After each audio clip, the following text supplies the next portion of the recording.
શનિવારે બપોરના સમયે અમદાવાદના ધંધુકા વિસ્તારમાં હત્યાનો બનાવ સામે આવ્યો હતો, જેમાં ભરવાડ યુવકની છરીના ઘા ઝીંકીને હત્યા કરી દેવામાં આવી હતી. બાઇક ઓવરટેકિંગ મામલે આ આખો બનાવ બન્યો હોય તેવી વાત સામે આવી રહી છે.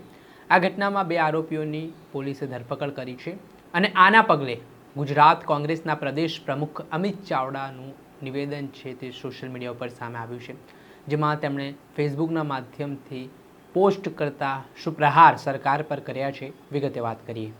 વૈષ્ણવજન તો તેને કહીએ જે પીડ પરાઈ જાનાને રે.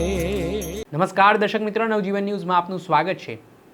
શનિવારે બપોરના સમયે ધંધુકા ભડકે બળ્યું હતું, કેમ કે એક ભરવાડ સમાજના યુવક ધર્મેશ કમારાની હત્યા થઈ હતી.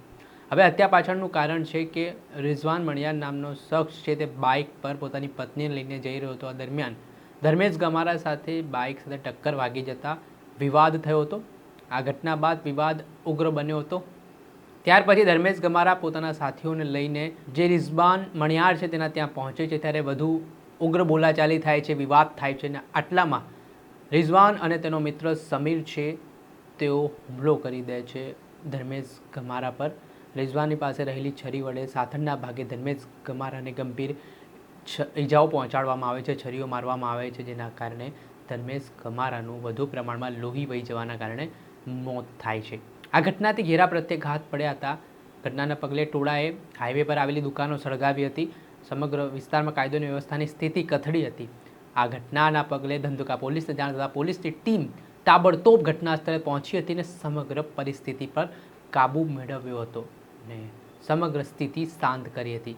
આ સમગ્ર ઘટના મામલે જે ધંધુકાનો બનાવ સામે આવ્યો તેને લઈને ગુજરાત કોંગ્રેસના પ્રદેશ પ્રમુખ અમિત ચાવડાની પ્રતિક્રિયા સામે આવી છે, જેમાં તેમણે કાયદો અને વ્યવસ્થાની સ્થિતિ પર પ્રહાર કર્યા છે.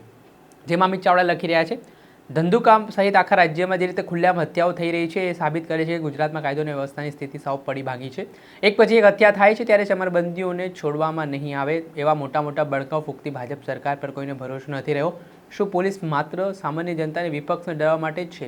ગુનેગારો બેખૌફ બનીને છરીઓ ફેરવે છે અને સરકાર માત્ર તપાસના આદેશ આપીને સંતોષ માને છે.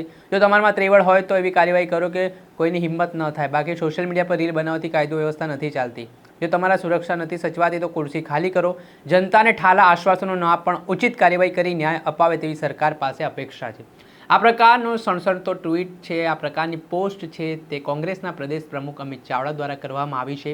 તેમણે પોલીસને પણ નિશાના પર લીધી છે અને કહ્યું છે કે લુખ્ખાઓ અસામાજિક તત્વો બેફામ બન્યા છે.